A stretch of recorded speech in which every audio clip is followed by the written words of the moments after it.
Welcome to Assembly Calendar. I'm Mike Friesen. With us for our program today, Assemblyman Bob Oaks. Bob Oaks represents the 130th Assembly District in New York State. The 130th District includes the counties of Cayuga, Wayne, and Oswego. And we want to thank you folks all throughout the region for joining us for our program today. Bob Oaks, nice to see you.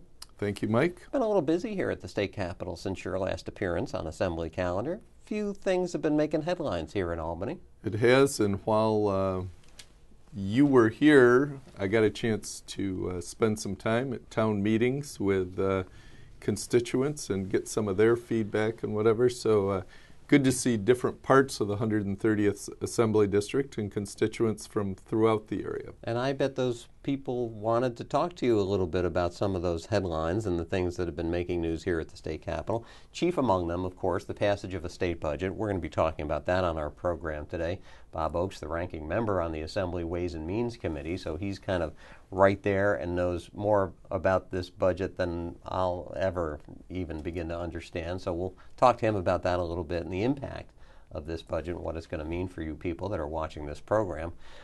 Let's start, though, with the other big headlines out of Albany, and that's the arrests of several of your colleagues, a state senator, a couple of state assemblymen, adding to a rather long list of legislators who have been arrested, charged, some convicted, some having to leave legislative duty because of various corruption charges over recent years. Let's talk about these latest additions to that today and what some are, calling a culture of corruption here in Albany. Well, clearly among some that appears to be the case. I think when you're in elective office, it's a responsibility, putting your name forward and then being elected. It's a public trust that you have of following both the laws and the ethical standards of your society. And we obviously have had situations where people in public office have lost perspective or perhaps never had that and act way out of bounds from where they should be and where this legislature ought to be. I can say, Mike, I've been in the New York State Assembly for 21 years, and that type of behavior I have not seen in the circles that I am involved in here, the colleagues that I deal with. Who knows what people are doing in their own districts, perhaps, or as they operate on a daily basis. But clearly, it's a problem because it has continued. How we address it as the governor and the state legislature, I think, is key.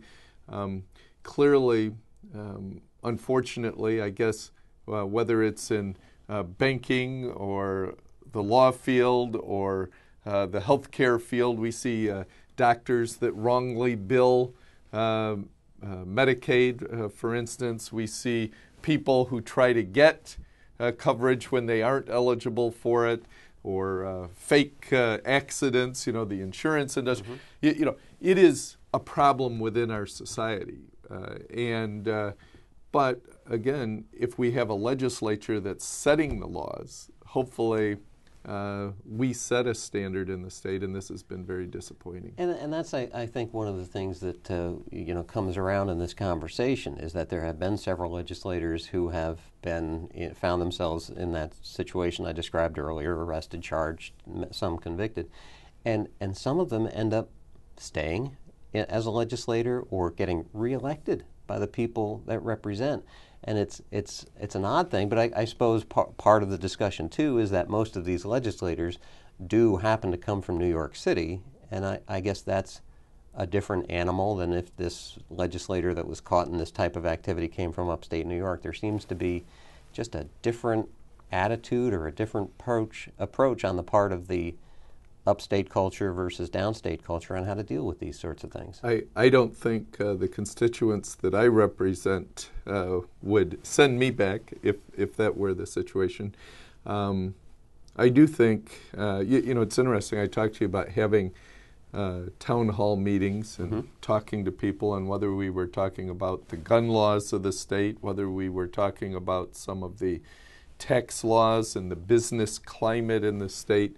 one of the headlines in my local newspaper after I talked about the cultural divide between the different parts of New York State, and unfortunately I guess it carries over into some other areas as well. Well, it's going to be, because of this renewed spotlight now that's on this with these recent arrests, one of them, a state senator who was in leadership just a couple of years ago. It's going to be interesting to see if anything comes of it, if there's any changes, because we've certainly heard this story before, seen these headlines before, and whether there's been any real change, I guess, is for the public to decide.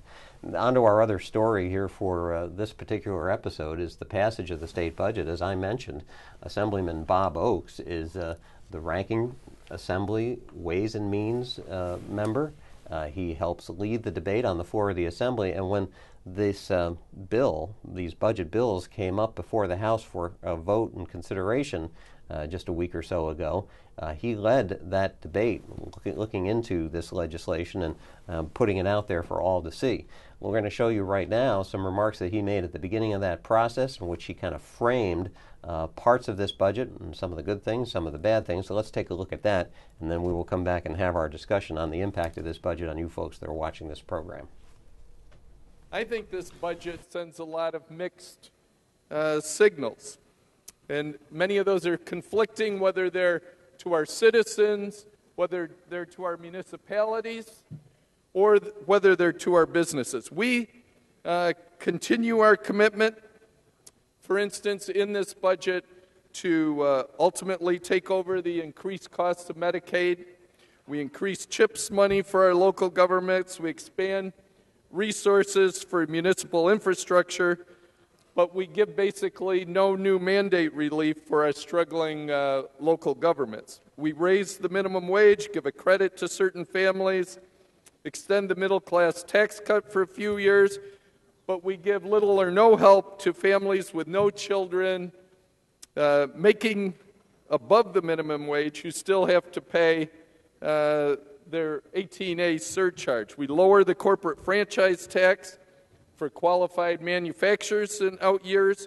We provide relief for some small businesses, but we extend surcharges and taxes that have been set to expire that cost all businesses and many individuals. We select certain people to receive a $350 child credit, but we ignore the young, struggling, childless married couple saving to buy their first home and waiting to have their first child. And it seems we also forget seniors on fixed income who are finding it difficult to make ends meet. Wage credit tax. We were just sitting here talking about some of these issues because they are, I mean, they're going to be problematic. We were just talking about the checks, the $350 checks that you referenced there, and how effective that's going to be, because there are some people who are observing this saying, you know, this is the checks are going to come out next year, which happens to be the election year for the legislature. So it seems on face value, if you read just between the lines a little bit, maybe not face value, but you read between the lines a little bit, it's almost like an election year ploy. We're going to be handing out these rebate checks. But what interests me about this is those checks are only going to go to those families in a certain income range and who have qualifying children in the household. So many people in this state are not going to be getting the checks. And I'm thinking, well, how effective an election year ploy would those checks be? Because there's going to be some people out there who are going to be saying, hey, I'm not getting my share of the pie. Well, as I said in my remarks there, you know, I do think this causes more than other budgets that I've seen, winners and losers, and kind of shuffling. You know, we're taking more money from some, giving more money back to others.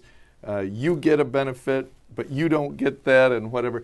It seems to me like there are some good ideas, I think, that were negotiated in this budget, and all of a sudden those fell apart because maybe they didn't have enough money to do what they wanted to do, or they came up with, no, we can't do that, but how about this? And like you came up with, okay, we'll go along with that, and then you start thinking about it, and it's one of the reasons, Mike, when you craft a budget behind closed doors with a small group of people and you don't vet that, Right.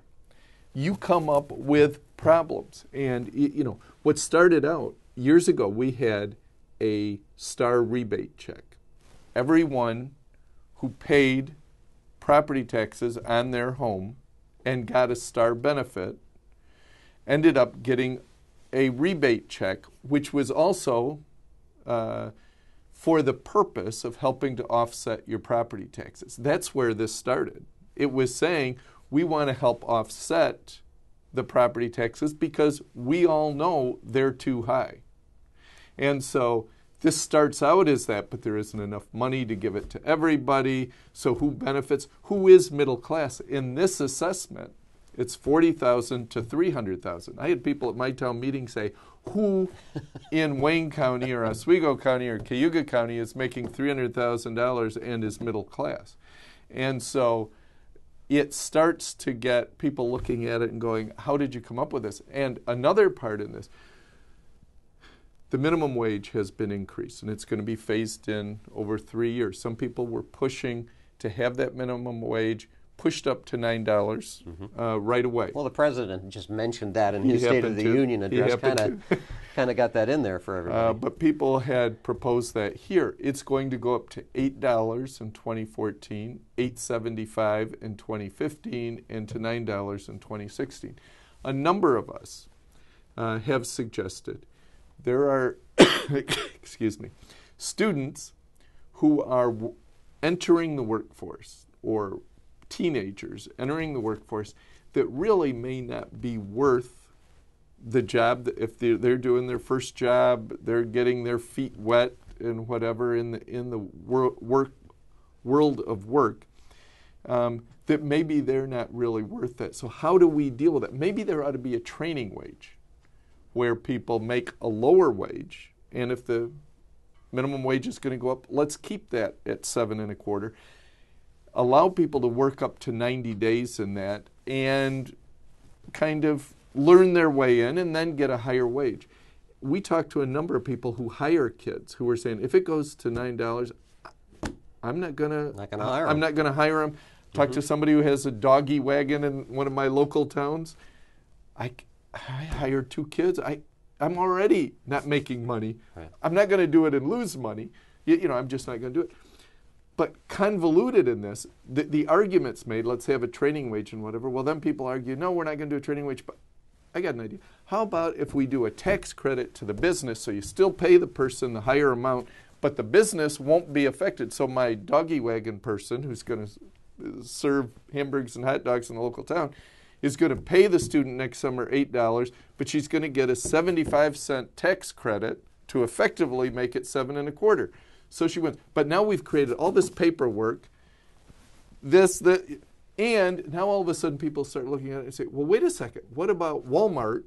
They're going to now get that same 75 cents back, and they're going to most likely hire just teens at minimum wage over somebody else that they wouldn't do it. And so now a thing that could have been negotiated smartly, I think, becomes this convoluted tax credit, some people winning, some people losing, and I think it's one of the problems, again, of this state budget. And one of the things we didn't get a chance to do today as we have to wrap up is talk about the impact of this budget really on the people that you represent, so maybe in our next program we can go there. I'm ready to do it a lot more than this. I have a feeling he is ready to do just that. Bob Oaks, thanks for joining us today and explaining as much as we could in our limited time. Thank you folks for tuning in. We'll hope to see you soon for our next Assembly Calendar.